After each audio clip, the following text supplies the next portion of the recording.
Hello, you wonderful people. So for today's video, I want to talk about some news that came out a couple of days ago, talking about the fact is that there's going to be a Superman and Lois Lane show coming to the CW, which is interesting on many different levels, because, I mean, obviously we're going to have, Tyler Hoechlin, which I'm sure I'm butchering his name. I feel like I never say it right, and Elizabeth Tulloch returning as reprising their roles as, as both Superman and Lois Lane. Obviously, we got introduced to Elizabeth Tulloch as Lois Lane during the Elseworlds crossover. So, and a big thing I was curious about was, like where things were going to stand, like where the show would take place. Because I figured we were getting like a full-blown, like, oh, let's start from the beginning. It's like, no, like they already are established in Supergirl, so it's like we're just building off of that, especially because there was a line in an article I read that reminded me of something I completely forgot. At the end of Elseworlds, she dropped the news that she was pregnant, so it's like, oh man, I completely forgot about that, which that in itself lends itself to a very interesting situation,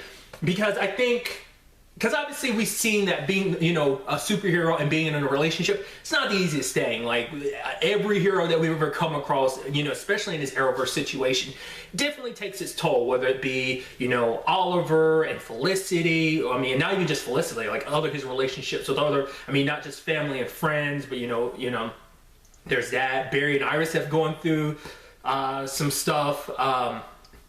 Sarah kind of had a rough time when it came into the relationship department. Things have gotten better, obviously. Obviously, that's something Kate's kind of struggling with now a little bit in Batwoman. Lynn and Jeff. So there's so many examples, even, on this, on that level, the Kryptonian side of things, obviously with Kara. Relationships haven't always been kind of the easiest thing to balance with being a superhero. And I think that's a neat premise we're going to get for this, because it's like, not only are they working as their respective fields of like, yeah, you got balance being a superhero with being, not only a husband and father, but also Lois being like one of the most renowned reporters. So it's a thing of like juggling your career and everything. And I think that's going to be an interesting side of things to kind of get that very, human side to this, otherworldly being, that being Superman, and just kind of how you balance that world.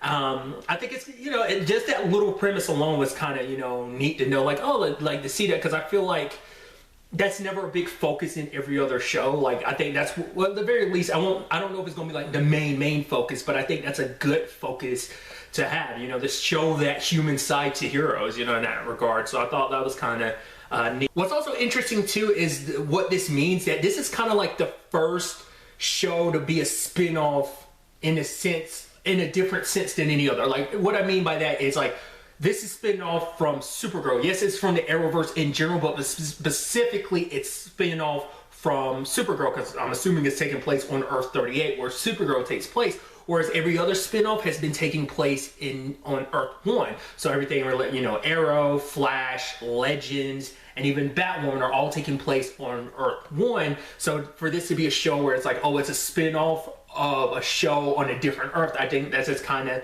neat, because there's so much about, those worlds that we haven't really fully established, so kind of spreading out even more on Earth 38. It's pretty dope, because that's our only other main established world that we've come back to time and time again, an entire show dedicated to that Earth. So to kind of expand upon that, much like Earth 1's kind of got its own expansions, because obviously the other Earths are smaller stories in the Arrowverse when it comes to other shows. Like, obviously it's, tackled a little bit in Arrow with obviously the introduction of like Laurel, well, Earth 2 Laurel, aka Black Siren on Arrow, but obviously Flash deals with a little bit of like the other worlds out there in the multiverse.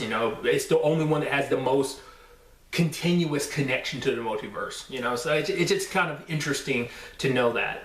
Because I was curious going into this, what this, like I said before, like whether or not this would kind of be similar to Batwoman, because Batwoman was obviously, Kate was introduced in the Elseworlds crossover, but she was already Batwoman, and she'd been Batwoman for a while. But obviously when we get to the Batwoman series, we start from the beginning. So like I said, I'm curious to see how they ultimately end up tackling it, because obviously there's a lot of history, because obviously Clark has been Superman for a long time. So we're gonna have to fill in the blanks, probably slowly be like, oh yeah, this is what's already established in this world, which Supergirl already kind of handles that a little bit, to kind of let you know where things kind of stand. Obviously we know Lex Luthor has been well established in this world. Him and Clark have kind of bumped heads a lot, which I'm wondering Well, no, because, well, that depends on how things kind of play out, because Lex is, you know, obviously dead, spoilers, in this continuity and everything now. So that depends on probably how this whole crisis situation ends up playing out. Which both Clark and Lois are going to pop up in the crisis, which obviously on the Superman angle, we are, you know, if you're unaware, there's expansion upon that. Like, obviously, if you're well read up on the whole situation, you know what I'm talking about. For anyone that's not, I'm not going to spoil that for you. I mean, it's pretty big news, but you know, some people might not be as like caught up on everything like that. I kind of wish I didn't know as much as I do about the crisis situation, but regardless. But yeah, I'm really excited about this news to see, you know, obviously I'm always excited to see the Arrowverse continue to expand and see what they end up doing. So I'm curious to see what this, you know, Superman and Lois Lane show is going to be about, which is interesting because they are calling it Superman and Lois Lane. It might be something that might be them workshopping the title. It could easily change later on.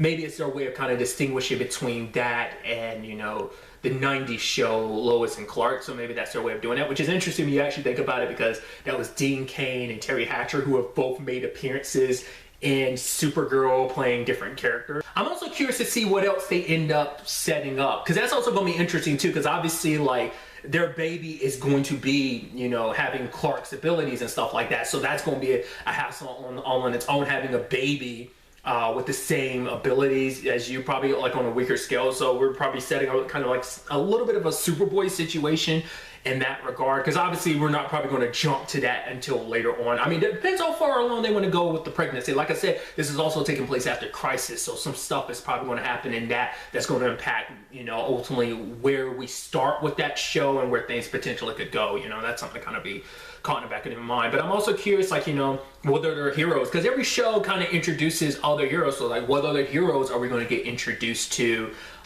in this continuity? Obviously, you know, we're going to get the reporting side of things, which we kind of get an element of that with Supergirl too. But I'm curious to see, you know, because like I said, we haven't spent that much time with Elizabeth Tolik as Lois. She was only in like, what, 2 episodes in the Elseworld. So I'm glad we kind of get an opportunity to really get to know her Lois, and we've only gotten a little bit of Clark here and there in small doses, so they kind of get a lot more time with them. Obviously, like, they set stuff up to almost make it seem like this might tie into the Smallville continuity, but now at the same time with everything with Crisis, making it seem like obviously Smallville is its own thing, makes you go like, no. So maybe there are going to be similarities in certain continuity areas and maybe winks and nods to Smallville, but I mean, who knows? Once again, depends on how this whole Crisis situation ends up playing out. But these are just my thoughts about the whole situation. Any comments down below? Let me know some of your thoughts. Are you excited about this news of this, you know, further expansion of, you know, the Arrowverse? What are some things you want to see in it? What do you expect to see in it? Let me know all your thoughts in the comments down below. But really, that's all I want to talk about. Till the next time we meet, be happy, be safe, live life to the fullest, and enjoy it. Good day and goodbye.